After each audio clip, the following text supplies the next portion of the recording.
Assalamualaikum warahmatullahi wabarakatuh. Selamat berjumpa lagi dalam perkuliahan Fisika Komputasi di jurusan Fisika Fakultas Matematika dan Ilmu Pengetahuan Alam Universitas Negeri Semarang. Jika pada sesi yang lalu kita telah membahas tentang RC sirkuit dan RL sirkuit atau rangkaian RL dan rangkaian RC, dalam kita memahami fisika komputasi ini, kita sebelumnya banyak membahas tentang mekanika, yaitu tentang gerak dari partikel atau gerak dari benda. Pada topik yang lalu kita sudah memulai untuk mempelajari bagaimana algoritma Euler atau algoritma Feynman-Newton. Untuk hari ini kita akan gunakan untuk memahami transian RLC arus DC. Kita tahu bahwa RLC, rangkaian RLC itu juga pada arus AC juga kita pelajari. Namun dalam kaitan fisika komputasi pada sesi ini, kita akan mempelajari transian RLC arus DC. Bagaimana kelajutannya? Yuk kita ikuti penjelasan selanjutnya.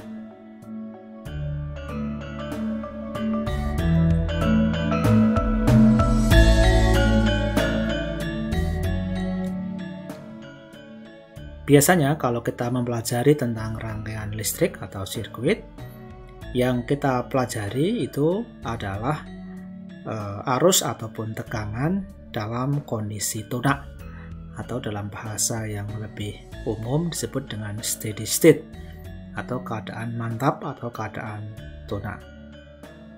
Padahal dalam kenyataannya sebelum mencapai kondisi steady state, arus dan tegangan itu dalam rangkaian mengalami transisi atau transien. Gejala transien itu merupakan gejala peralihan yang terjadi pada rangkaian listrik, baik itu dalam kaitannya besaran tegangan maupun dalam arus terhadap waktu. Ini yang disebut dengan transien. Ya, ada perubahan, ada peralihan dari nilai tegangan maupun arus. Sehingga nanti yang akan kita pelajari dalam rangkaian RLC ini adalah perubahan kuat arus dan perubahan nilai tegangan pada C atau pada kapasitornya. Nah, biasanya gejala transien ini umumnya terjadi pada rangkaian-rangkaian elektronika yang mengandung komponen penyimpan energi seperti induktor ataupun kapasitor.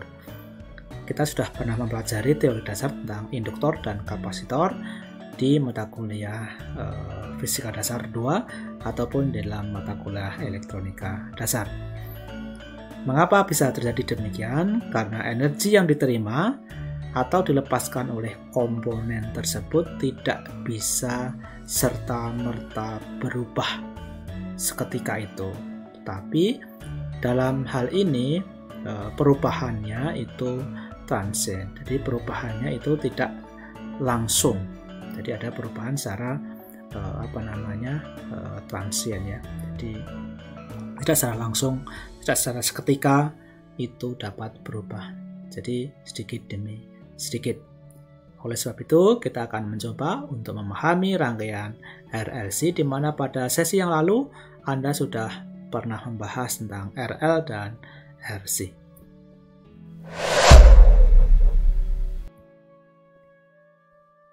Di rangkaian RLC itu biasanya dalam hal ini dihubungkan dengan baterai dengan arus searah.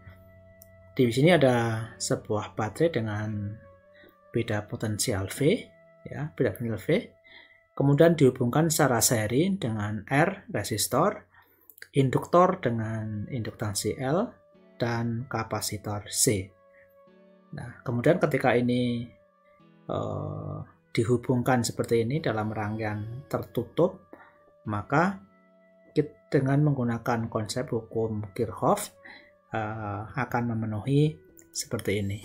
Jadi V ini sama dengan VR, VL, dan VC. Jadi tegangan yang ada dalam kapasitor, tegangan dalam induktor, dan tegangan dalam resistor. Ini penjumlahannya sama dengan V di baterai ini, karena ini arusnya arus searah atau arus DC. Nah, VR sendiri sesuai dengan yang kita ketahui bahwa tegangan pada R ini adalah besarnya kuat arus I dikalikan dengan R. Sedangkan untuk VL ini adalah besarnya induktansi L dikalikan dengan perubahan kuat arus terhadap waktu atau LDI dt.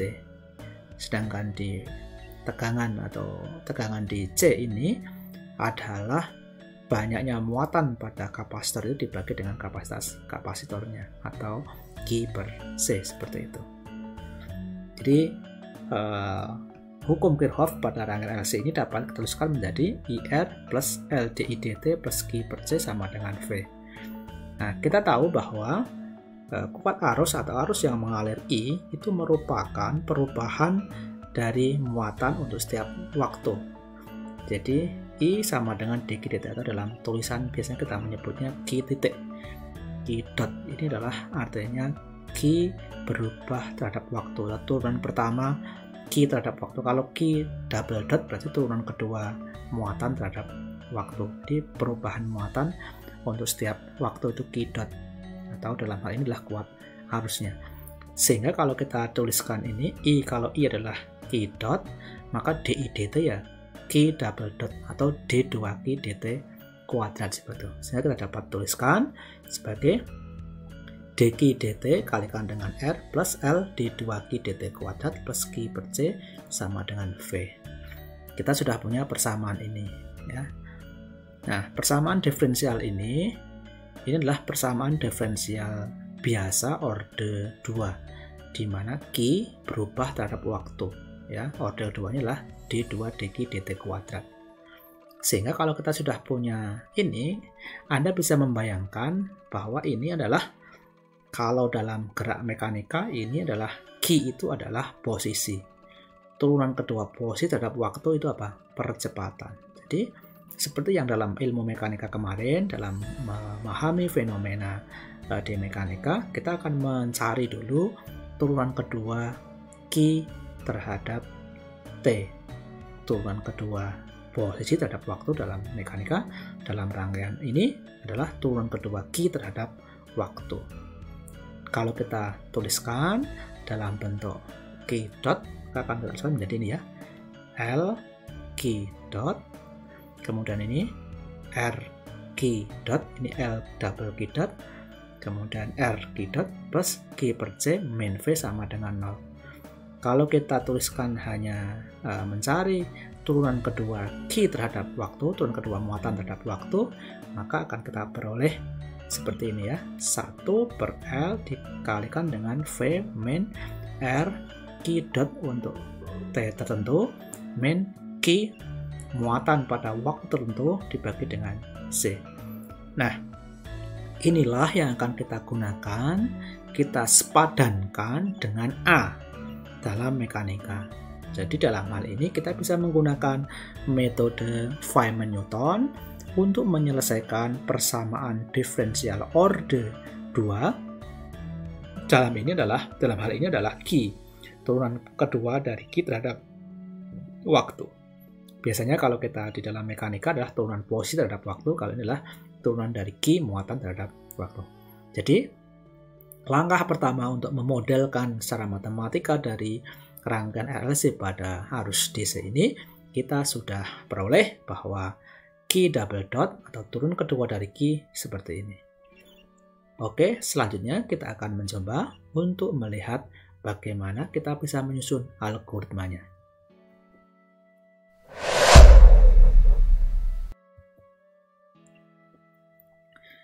Untuk algoritma metode Feynman-Newton half step untuk transition RLC, di mana pada rangkaian RA dan rangkaian LC pada waktu kemarin, Anda sudah kami minta untuk mencoba membuat algoritma dan membuat kode program untuk menggunakan metode Euler. Nah, untuk rangkaian RLC ini kita akan menggunakan metode half step atau metode Feynman-Newton. Ya, langkah pertama kita harus menentukan nilai awal, karena apa yang menjadi metode Feynman-Newton itu berkaitan dengan penyelesaian persamaan diferensial biasa dengan nilai awal, dengan initial condition, dengan syarat awal namanya. RLC dan syarat awalnya adalah Q0, Q0-nya berapa atau muatan mula-mulanya berapa, dan H itu adalah time step-nya. Berikutnya kita akan mulai loop. Yang pertama kita menghitung Q double dot dulu. Q double dot itu adalah nilai dari turunan kedua yang tadi setara dengan A. Ya, Q double adalah 1/L V min RQ dot min Q per C. Setelah itu kita tentukan outputnya. Kalau kita misalnya menentukan T, kemudian menentukan I, kemudian kita menentukan Q, ya sudah ada berarti. Jadi I mula-mula berapa, kemudian Q mula-mula berapa. Nanti ini akan digunakan. Ini Q dot itu adalah I ya, I mula-mula seperti itu. Oh, ini kurang, di algoritma ini kurang, kita menentukan Q mula-mula ya, Q dot mula-mula atau I mula-mula. RLC seperti itu. Oh, ini V-nya juga belum ada, ini juga harus kita tentukan. RLC, kemudian V juga harus kita tentukan terlebih dahulu. Oke. Kemudian kita langkah yang kelima, kita mengupdate nilai Q. Ingat, Q itu adalah seperti posisi ya, Q half atau apa namanya, X half. Q half itu adalah Q mula-mula ditambah dengan turunan dari Q itu I dikalikan dengan H per 2. Ini langkah yang kelima. Langkah yang keenam, kita akan menentukan I half. I half itu adalah turunan dari Q. Turunan pertama dari Q adalah I. I half sama dengan I mula-mula ditambah dengan Q double dot, itu adalah ini ya, Q double dot dikalikan dengan H per 2. Nah, nilai dari I half inilah yang akan kita gunakan nanti untuk menghitung I ya, I yang nanti akan kita gunakan.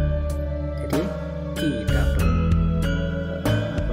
double dot half itu kita hitung sebagai 1/L V min R I half ini dikurangi dengan Q half ini, karena Q double half ini berkaitan dengan Q half dan I half. Nah, baru kemudian kita akan update nilai Q. Sekali lagi, Q itu setara dengan X atau posisi, I setara sebanding atau mirip dengan V. Q double dot itu mirip dengan A. Seperti itu dalam mekanika. Nah, algoritma juga seperti itu. Kemudian kita update I sama dengan I dikalikan dengan H dikalikan dengan Q double dot half. Nah, ini sebenarnya adalah Q dot half atau I, ya, I half ini adalah Q dot seperti itu.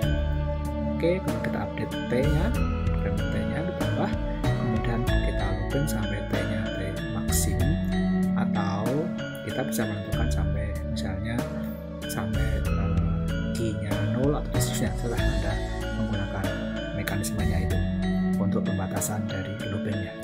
Dan itu selesai. Ini adalah metode Feynman-Newton untuk transient RLC yang kita setarakan dengan di mekanika yang lalu, di mana kita telah sebutkan bahwa Q double dot itu setara dengan A, I setara dengan V, dan Q setara dengan posisi. Jadi ini posisi, kecepatan, dan percepatan seperti itu.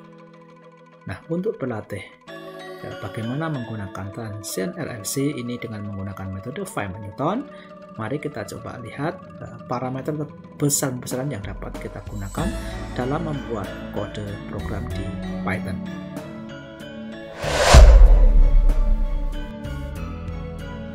Misalnya ini kita menggunakan Python ini ya, di Python ini bagaimana kita bisa membuat program Python dengan menggunakan algoritma Feynman-Newton.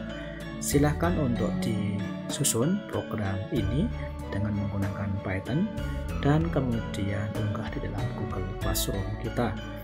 Saya kira Anda sudah harus benar-benar memahami bagaimana membuat kode program Python-nya dengan menggunakan metode Feynman-Newton sebagaimana algoritma yang sudah saya sampaikan pada slide sebelumnya, pada paparan sebelumnya, dengan nilai parameter L-nya lah 1 mH, R-nya 5 ohm, C-nya 1 mikrofarad, V-nya 10 volt, H-nya adalah 5 kali 10⁷ second.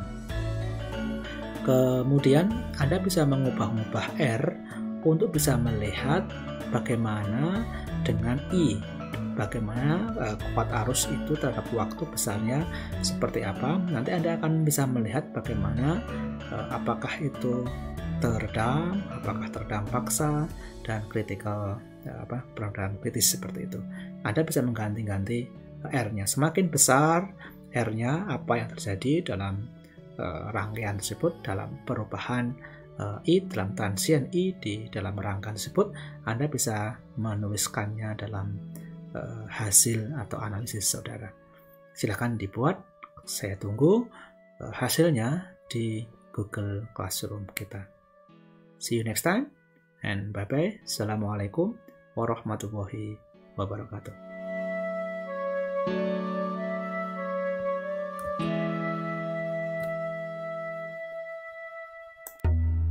Jika video dalam channel ini bermanfaat, silakan like, share, komen, dan jangan lupa untuk subscribe dan klik tombol loncengnya.